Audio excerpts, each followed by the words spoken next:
Que pouvez-vous nous dire sur les politiques de rigueur françaises actuelles, sont-elles adéquates?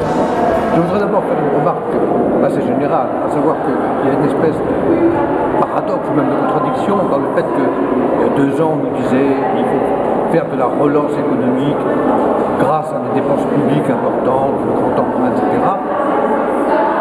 Ceci n'a eu aucun effet comme ça pouvait être prévu, mais c'est malheureusement la domination des idées keynésiennes qui conduit à ce genre de décision. Et puis au bout de très peu de temps, on se rend compte que le déficit est considérable, que l'État risque d'avoir du mal à le rembourser, que les taux d'intérêt augmentent, etc. Et qu'on a maintenant donc une crise de la dette publique après avoir eu la crise financière. Donc il est évident qu'il faut sortir de cette crise, qui a une série de conséquences néfastes, il faut prendre des mesures importantes. Il y a eu en France ce qu'on appelle 2 plans de rigueur successifs. Ils ne sont absolument pas à hauteur de l'enjeu. Le dernier plan de rigueur, annoncé par le Premier ministre, consiste à essayer de réduire le déficit à peu près 7 milliards d'euros. 7 milliards d'euros alors que cette année, en 2012, l'État va emprunter 178 milliards d'euros, que la dette publique française représente à peu près 1700 milliards d'euros. On voit bien que ce n'est pas dans l'ordre des jours. D'autant plus qu'il faudrait quand même réaliser que pour pouvoir rembourser cette dette considérable, il faudrait dégager des excédents et non pas se contenter de réduire un peu les déficits. Donc dans la dimension déjà, il y a quelque chose qui est très contestable. Mais par ailleurs, ce qui est frappant et regrettable dans la politique dite de rigueur française, c'est que sur les 7 milliards d'euros de ce dernier plan de rigueur, il y a un peu plus de 5 milliards qui est censé provenir d'augmentation d'impôts et moins de 2 milliards qui proviennent d'une diminution des dépenses. Si on veut faire une véritable politique de rigueur, ce sont les dépenses qu'il faut diminuer. Donc la politique de rigueur française risque simplement d'aggraver le mal, parce que plus on augmente les impôts, moins il y a d'incitation à produire, et par conséquent, la base fiscale se rétrécit.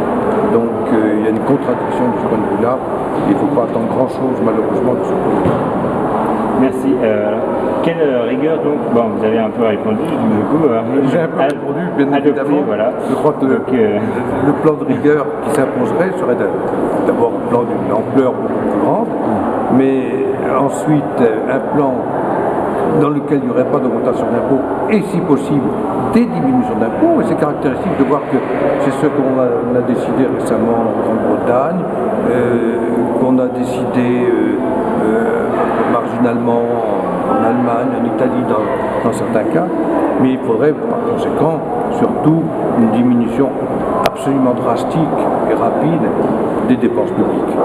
C'est ça la vraie politique de rigueur, et c'est la seule qui peut permettre à terme d'alléger le poids de la dette et si possible de l'annuler. La baisse des impôts peut paraître quelque chose de dangereux lorsqu'on est dans une phase comme la nôtre de déficit public important, mais il ne faut pas oublier ce qu'on a coutume maintenant d'appeler l'effet Laffer, à savoir que la diminution des impôts, tout au moins si elle est bien conçue, elle restaure des incitations productives. Et donc on peut imaginer que la baisse des impôts permette d'accroître la base fiscale et facilite, à terme tout au moins, mais à terme de 2 ou 3 ans, facilite la solution du problème du déficit. Le grand auteur français que nous aimons, Frédéric Bastiat, lorsqu'il était député, qu'il y avait un déficit précisément, un déficit public, il avait dit que réduire les impôts dans ces circonstances, ce n'était pas folie mais sagesse. Mais je crois que ça reste toujours vrai.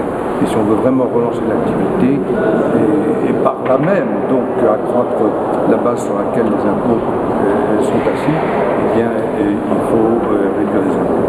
Mais bien évidemment, on facilite les choses si simultanément on fait une baisse très importante des dépenses publiques. Quel commentaire sur l'actualité des politiques grecques pouvez-vous nous faire? Là, on parle de crise grecque et de crise de l'euro. En fait, c'est une crise du gouvernement grec, de la politique budgétaire grecque. Un gouvernement socialiste, au demeurant, a fait des dépenses folles et démagogiques et qui n'étaient pas financées par l'impôt, et ce gouvernement se trouve dans l'incapacité de rembourser ses dettes. Alors on prétend que c'est une crise de l'euro, on prétend que c'est un problème européen. Ça ne l'est pas. Il conviendrait que les gouvernements soient responsables comme on le demande aux individus. Un gouvernement fait une mauvaise gestion budgétaire, eh bien c'est à lui de prendre les moyens de rembourser en diminuant bien évidemment les dépenses publiques. Et c'est simplement parce qu'on prétend à tort que la solidarité européenne, comme on dit, doit s'exercer, qu'on en fait un problème européen ou un problème de l'euro. Mais si la solidarité européenne consiste à prendre les ressources des contribuables pour aider ceux qui sont les plus mal gérés, l'Europe est bien mal partie. Et par ailleurs, si on fait ainsi, et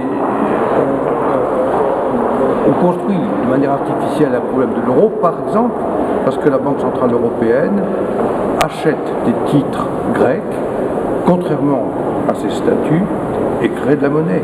Et par conséquent, crée pour le futur une source d'instabilité. Donc le problème en question n'est pas un problème de l'euro, c'est pas un problème grec, c'est un problème du gouvernement grec. Il faudrait fermement s'en tenir à cette idée. Je vous remercie, professeur Chalin.